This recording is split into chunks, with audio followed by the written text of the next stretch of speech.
BFM Business. 6h, 9h, Stéphane Soumier réveille la planète éco. Good morning business.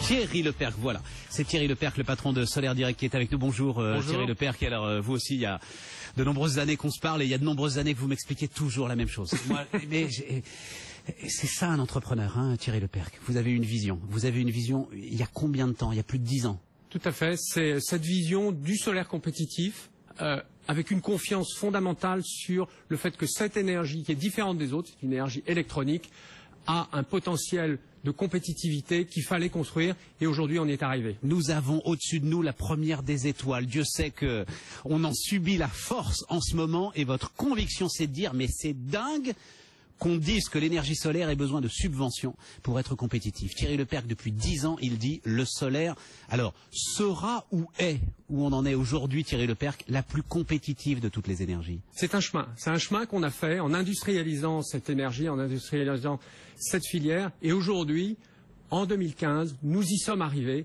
entre 60 et 90 $ du mégawattheure partout dans le monde, le solaire photovoltaïque est l'énergie la moins chère. Alors, l'énergie la moins chère dans vos calculs, pas l'énergie la moins chère sur la facture aujourd'hui de ceux qui auraient à payer cette énergie. On est d'accord, c'est-à-dire que aujourd'hui, ça me coûte encore plus cher moi de me chauffer avec du solaire que de me chauffer avec du nucléaire, par exemple. Non, en fait, le solaire aujourd'hui est moins cher que le nucléaire pour les nouvelles capacités. S'entend. Pour aujourd'hui, pour tout ce qu'on construit. Pour moi, qui serait client français, par exemple, si.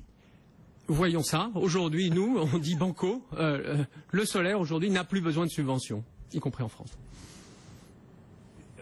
Aujourd'hui, là, alors, vous êtes beaucoup installés, vos capacités, hein, elles sont beaucoup installées à travers la planète. Assez peu en France, hein, aujourd'hui, Thierry Lepercq. On est aujourd'hui une société globale. On est présent sur 4 continents. On est présent notamment très fortement en Inde, en Afrique du Sud, au Chili. Le solaire est moins cher que le charbon et le gaz dans tous ces pays. Et aujourd'hui, il est moins cher que le nucléaire en France. Comment ça, le solaire est moins cher que le charbon? Le solaire est nettement moins cher que le charbon en Afrique du Sud. Et vous avez une manière catégorique. Mais pour nous, ça reste une surprise, Thierry Lepercq. Il faut m'aider un petit peu. C'est les faits. Le dernier appel d'offres du gouvernement sud-africain, il faut être très très factuel. Ouais, voilà. A attribué des projets il y a quelques mois. Hein, tout ça, c'est très récent. À environ 60 $ du mégawattheure, ce qui est très très inférieur au prix de revient de Medupi et Kusile, 2 centrales de 5 gigawatts chacune, qui sont en train d'être raccordées au réseau sud-africain. Donc c'est très très factuel. Produire aujourd'hui de l'électricité en Afrique du Sud, c'est moins cher avec du solaire qu'avec du charbon. C'est une réalité. C'est pas vrai en France encore aujourd'hui. On va nous construire cette année des parcs solaires dans le sud de la France à 70 € du mégawattheure. 70 € du mégawattheure, c'est pratiquement la moitié du prix du nouveau nucléaire. Mais comment ça, alors j'ai plus les prix en tête, mais on est plutôt sur des prix de 25-30 € du mégawattheure aujourd'hui en ce qui concerne pour le nouveau nucléaire, il est beaucoup plus élevé, comme chacun sait. Là, on parle de l'EPR. Et pour le nucléaire existant, il faut se référer aux travaux de la Cour des comptes. Et on est aux alentours, à peu près du même prix. Mais parce que vous intégrez dans les vrais prix du nucléaire, par exemple, des coûts de démantèlement et l'ensemble d'éléments dont vous dites qu'ils ne sont pas encore aujourd'hui sur la facture des particuliers. Non, on n'inclut rien du tout. On regarde simplement les travaux de la Cour des comptes. La Cour des comptes a sorti un rapport l'année dernière qui sortait les coûts du nucléaire existant à 62 € du mégawattheure, à 70 € pour des parcs solaires construits en 2015 en France. On est à ce même niveau-là. Voilà. Après, est-ce qu'on arrive à avoir la même puissance? La question de la place, ça a toujours été ça. Et moi, je dois dire, une obsession de l'ensemble de ceux qui regardent l'énergie solaire. Il va vous falloir une place considérable pour amener la même puissance qu'un réacteur nucléaire ou pas, justement? Prenons l'exemple de la France. Si on voulait faire 100% d'électricité solaire, ce qui n'est pas du tout notre objectif, il faudrait juste prendre un tiers de ce qu'on met aujourd'hui en bioéthanol, vous voyez, et on ferait 100% de la consommation électrique du pays. Donc l'espace n'est pas un sujet. Le Premier ministre indien vient de lancer un programme de 100 gigawatts, qui est un programme gigantesque pour faire plus de 10% de l'électricité indienne en solaire d'ici 2022, c'est demain matin. Ça prendra moins d'un 3 millième de la surface de son pays, qui est pourtant un pays très dense. Et l'Arabie Saoudite lance un plan à 100 milliards de dollars. On a vu ça, là, aujourd'hui, vous l'avez vu, ça? Tout le monde lance aujourd'hui ce genre de programme. C'est pour ça qu'aujourd'hui, l'électricité solaire est devenue au cœur de l'énergie et que ça concerne nécessairement tous les énergéticiens qui, aujourd'hui, doivent se poser la question, qu'est-ce que je fais par rapport à cette énergie qui change tout maintenant? Ça veut dire, votre conviction, c'est que dans combien de temps, Thierry? Dans 5 ans, dans 10 ans, l'énergie solaire sera la première des énergies devant toutes les autres? Alors, ce qui est très intéressant, c'est qu'aujourd'hui, c'est pas simplement ma conviction, notre conviction chez Solaire Direct, c'est la conviction de grands énergéticiens. Et l'opération qu'on a annoncée hier en est la meilleure démonstration. Donc, l'opération que vous avez annoncée hier, c'est que Solaire Direct, cette aventure entrepreneuriale, qui a essayé de rentrer en bourse d'ailleurs il y a quelques semaines, Thierry Lepers, et on se demande d'ailleurs si c'est pas une conséquence de l'échec de votre entrée en bourse, vient d'être racheté donc par Engie, l'ex-GDF Suez, parce qu'ils ont la conviction que c'est le solaire qui va dominer le monde de l'énergie dans les années qui viennent.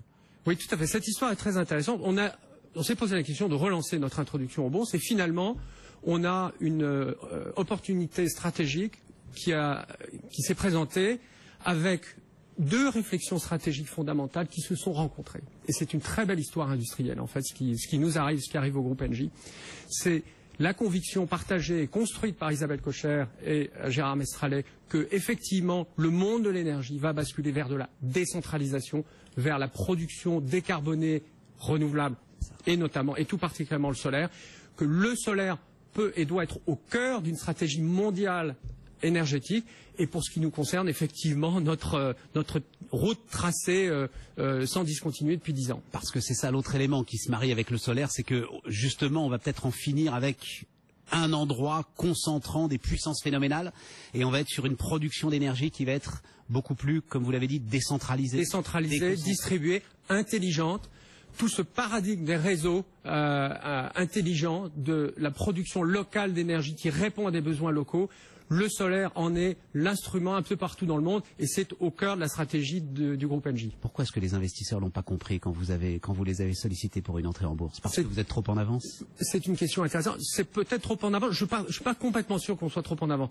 C'est que l'ampleur du projet est telle qu'ils ont peut-être considéré qu'une PME ne pouvait pas porter ça par elle-même, toute seule.